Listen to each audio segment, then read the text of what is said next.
DreamHack Masters Day 3 in Malmö is getting started, and we actually have a couple of games behind us already, so we're kind of halfway through the tournament. Already a couple of surprises, at least, well, to say the least. First of all, Tyloo beat Luminosity, and then you guys just came from behind to beat CLG as well.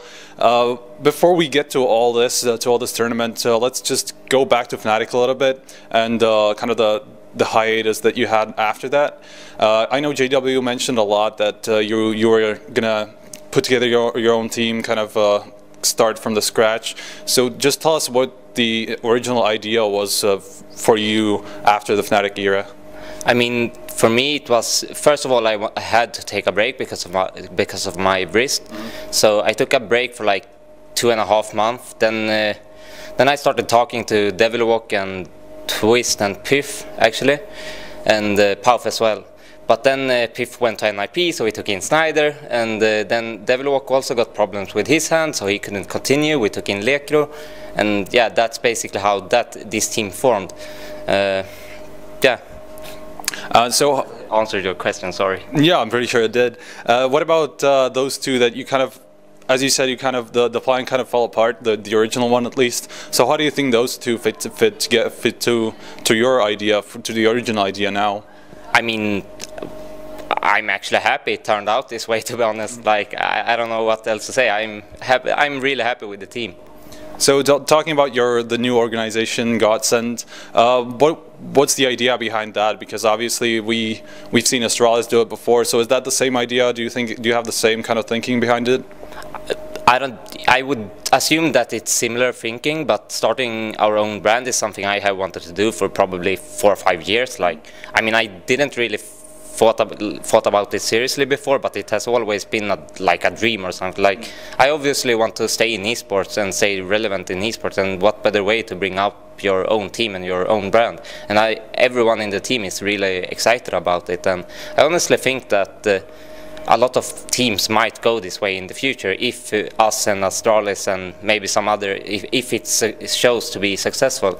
And I'm just happy that we're trying something new, because it's a learning process and it's really fun just having a new challenge and something to work towards. So I have to ask, what's up with the team name and what's up with the logo? Who came up with it, and like how did it come together? I mean, the name was basically, it's very hard to have 6 people in a team that everyone has to agree on a name. But the suggestion actually came from the CEO, and when we saw the logo as well, we just fell in love. We actually liked the whole concept, and we just went with it. We actually liked the name, and we loved the logo as well. So it's been about 2 months since you guys started playing. You attended Assembly, and before that you had the Pentamera Challenge, I think. What can you tell us about those 2 tournaments? Kind of what you've learned coming in here. I mean, Pantamera, at first, like, we played preparation. KD and Crystal went on, and those guys. We lost 1-16. After that, like, I don't really remember what went through our heads back then, but I have learned that we have a very low level in this team, but we also have a very high level. And I don't know why that is, but I think that we can go into a tournament, we lose our game, and we talk it through, and we actually learn something. It's not like, oh, the shit happens, let's just take the next game. We actually talk it through, and we change things, and we become a better team. And I think we're gonna grow with this tournament as well. So I just think that we're fast learners, and we learn from our mistakes. Looking at your group when you actually saw it being announced, what did you think about it? I mean, I thought we were quite lucky that, I mean, I think the group was actually drawn before Fnatic actually pulled out, so we would have had Fnatic instead of G2. And then now we're playing without Guardian. I mean, I can't complain about the group. It's a group that fits us, and I'm happy we got that group. Talking about the CLG match, obviously it was a, I have to say, clusterfuck, really, because first of all, you probably didn't expect Cash to come out, right? Well, actually, we knew that they would want to play Cash against us, because we haven't played a lot of Cash, and we haven't played a lot of Dust too. So we knew they wanted to pick Cash against us, and we thought, yeah, we knew they wanted Cash, Dust 2, or maybe Cobble against us. So we knew it would be Cobble or Cash. Yeah, that's kind of my follow-up question, because I know that Tarek was kind of vocal about Kabul before him, like throughout the veto. I know he wanted Kabul to play their strengths, not your weaknesses.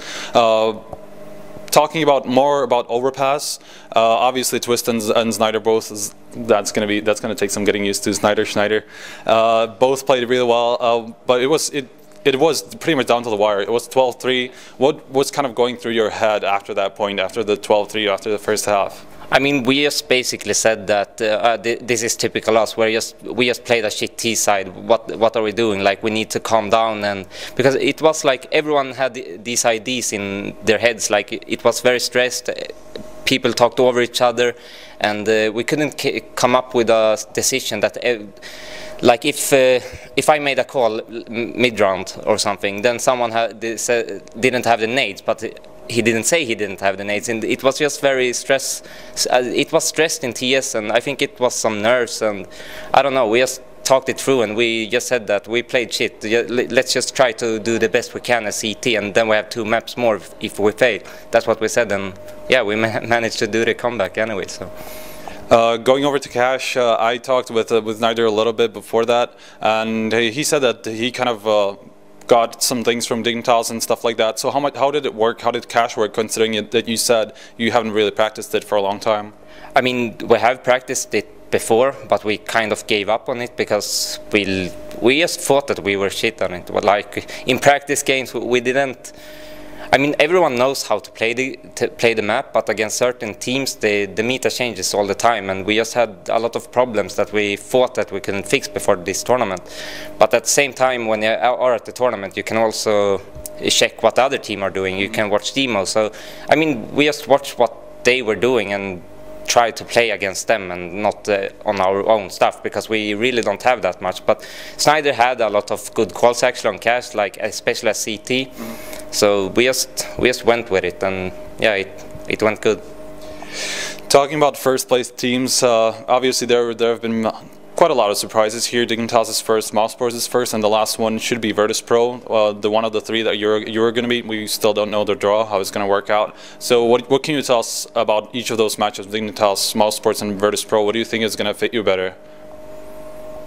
I think Dignitas would probably fit us better, because I actually think if we play them, we will beat them. That's what I think. I think we are a pretty good understanding on how they play and how they want to play. Is that because of Snyder as well?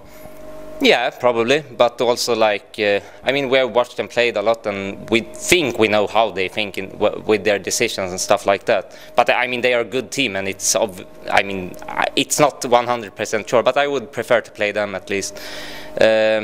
I don't know, besides that, like, I think we can beat any team, actually. Okay, that's good. Do you think this is the tournament that you have a shot to really go far? Considering what I said, two teams that aren't really on such a good level right now, at least not considered to be elite, and then there's Virtus Pro. Obviously, there's some kind of a slump, but they're still pretty good. Do you think this is the chance for you guys to kind of prove yourself and to go far? I definitely think we can go far. Like, there's nothing to say that we wouldn't, that we can't. But I wouldn't say that the odds are on our side. We're still a new team. We're learning, and we are taking this tournament as a test to see what level we are at, and then to go home and actually practice and become a better team. That's what we are here to do. And if we reach top 4, we're gonna be really, really happy about that. Okay, so lastly, the goals in, let's say, in 6 months or 3 to 6 months, what are the goals of the team apart from maybe majors?